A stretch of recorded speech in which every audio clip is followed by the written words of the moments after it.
Hello guys and welcome to unique study point. आज मैं आपको बताऊंगी जो डीएलएड सेकेंड सेमेस्टर में पहला सिद्धांतिक पेपर है वर्तमान भारतीय समाज और प्रारंभिक शिक्षा में।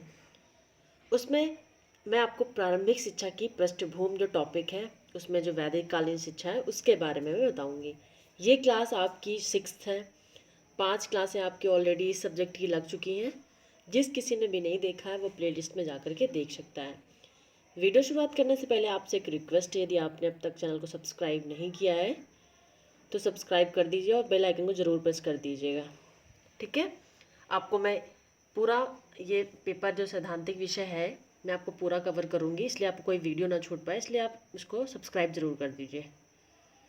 ठीक है, चलिए स्टार्ट करते हैं। वैदिक कालीन शिक्षा क्या है? ठीक है, मैं आपको एक टॉपिक वाइज कवर करा रही हूँ, आपका एक भी टॉपिक नहीं छूटेगा। वैदिक कालीन शिक्षा, भारत में शिक्षा का जो स्वरूप प्रचलित था उसे वैदिक कालीन शिक्षा कहा जाता था या गुरुकुल शिक्षा व्यवस्था कहा जाता था।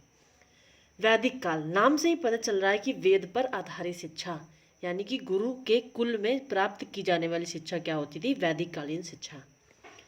ठीक है, वेद पर आधारित शिक्षा का अर्थ है ऐसी शिक्षा व्यवस्था जिसका स्रोत वेद है। भारतीय साहित्य में 4 प्रकार के वेद हैं। पहला कौन सा है? ऋग्वेद, दूसरा यजुर्वेद, तीसरा सामवेद और चौथा अथर्ववेद। अब हम जानते हैं इसका उद्देश्य क्या है। ठीक है, ऋग्वेद में कहा गया कि आँख, कान, नाक आदि में सभी मनुष्य समान हैं, पर जो ज्ञानवान हो जाते हैं वे अन्न अन्न से श्रेष्ठ हो जाते हैं। यानी कि हर व्यक्ति समान तो है, कोई डिफरेंट नहीं है। आँख, उसके पास भी आँख है, उसके पास भी आँख कान है, बट यदि वो शिक्षित हो जाता है व्यक्ति, यदि वो तो ज्ञान की प्राप्ति कर लेता है, यदि वो ज्ञानवान हो जाता है तो वो औरों व्यक्ति की कंपेयर में क्या हो जाता है? श्रेष्ठ हो जाता है। ऋग्वेद में कहा गया है।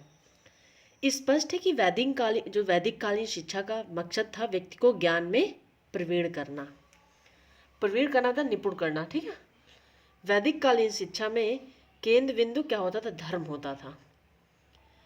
धार्मिक भावना का विकास ही शिक्षा का लक्ष्य था। ठीक है, वैदिक कालीन शिक्षा के पॉइंट से उद्देश्य है ये क्या था? धार्मिक भावना का विकास ही शिक्षा का लक्ष्य था। सब कुछ ईश्वर का है, संसार मिथ्या है। ये कब किसमें कहा गया? वैदिक कालीन शिक्षा में, कि सब कुछ क्या है? ईश्वर ही है, संसार एक झूठ है।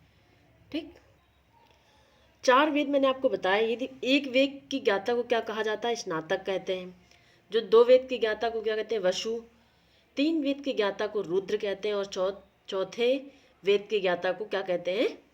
स्नातक। ठीक है, आप ये की ऐसे लिख सकते हैं, चौथे वेद के ज्ञाता को क्या कहते हैं? याद करने की ट्रिक मैं आपको बता देती हूँ। 1 2 3 4 4 वेद होते हैं, तो क्या? SVRA। एस मतलब स्नातक, वी मतलब वसु, रुद्र मतलब आर मतलब रुद्र, ए मतलब आदित्य, यानी कि SVRA। अब जो वैदिक कालीन शिक्षा व्यवस्था थी वो कैसी थी? वैदिक शिक्षा में संस्कारों का एवं मंत्रों का विशेष महत्व था। बालक 5 वर्ष की अवस्था पूर्ण कर लेने के बाद ही गुरुकुल में प्रवेश कर सकता था। 5 वर्ष की अवस्था में चूड़ा कर्म संस्कार किया जाता था, जिसे विचार धम्म संस्कार भी कहते थे। इस संस्कार के बाद बच्चों की गृह शिक्षा शुरू होती थी। अब जो वैदिक कालीन शिक्षा की जो अध्ययन काल है वो कब से कब तक चलता था? सामान्यतः 12 वर्ष का होता था। स्पष्ट है कि बालक की 5 वर्ष तक की शिक्षा घर में संपन्न होती थी और उसकी आगे की शिक्षा वह आश्रम में रहकर प्राप्त करता था। शिक्षा सत्र व समय। शिक्षा सत्र की अवधि सामान्यतः 1 वर्ष में 4.5 साल या 5 मास की होती थी। 1 साल में 4.5 महीने या 5 महीने की होती थी। अध्ययन काल का कार्यक्रम श्रावण मास की पूर्णिमा को उपाकर्म समारोह से शुरू होता था और पौष माह की पूर्णिमा को छंद मास उत्सर्जनम समारोह से समाप्त होता था। जो शिक्षण काल था वो क्या था? पठन पाठन प्रातः काल से मध्याह्न तथा फिर कुछ विश्राम तथा भोजन प्रांत शाम काल तक चलता था। गुरुकुलों में अवकाश भी रहता था।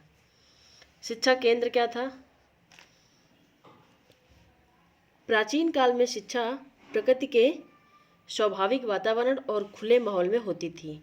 यह स्थान सामान्यतः गुरुजनों के आश्रम या घर में हुआ करते थे, जो कोलाहल से दूर होते थे। यहाँ रहकर छात्र आचार व्यवहार के नियम भी सीखते थे। पाठ्यक्रम क्या था वैदिक कालीन शिक्षा का? प्राचीन काल का पाठ्यक्रम अत्यंत व्यापक था। बालकों को वेद, उपनिषद, पुराण, नीति शास्त्र, इतिहास, गणित, भाषा, कला, विज्ञान, शिल्प, कृषि, पशुपालन, अर्थशास्त्र का ज्ञान आवश्यक होता था। शिक्षण का माध्यम संस्कृत था। ठीक, अब शिक्षण विधि वो क्या थी? शिक्षण विधि मौखिक थी। छात्र आचार्य द्वारा या शिक्षक द्वारा कही गई बातों को कंठस्थ करता था। इस काल की प्रमुख 3 विधियां थीं: श्रवण, मनन और निधिध्यासन। ठीक,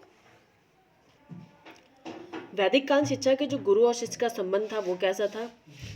वैदिक युग में शिक्षक व छात्र का संबंध पिता पुत्र वत होता था। गुरु छात्र का मानस पिता माना जाता था। वह उसे ज्ञान देने के साथ साथ उसके चारित्रिक गुणों का सदैव ध्यान रखता था। जो वैदिक कालीन शिक्षा की परीक्षा प्रणाली थी वो कैसी थी?